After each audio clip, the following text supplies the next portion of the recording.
جھوٹ نہیں بولیں گے،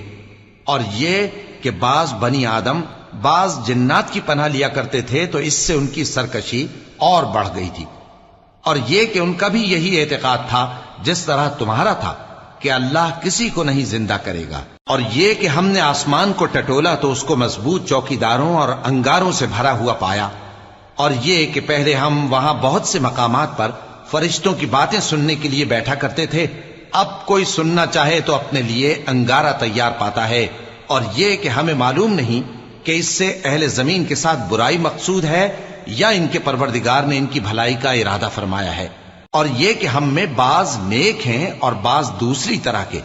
ہمارے کئی طرح کے مذہب ہیں، اور یہ کہ ہم نے سمجھ لیا ہے کہ ہم زمین میں خواہ کہیں ہوں اللہ کو ہرا نہیں سکتے اور نہ بھاگ کر اس کو تھکا سکتے ہیں، اور جب ہم نے ہدایت کی کتاب سنی اس پر ایمان لے آئے، سو جو شخص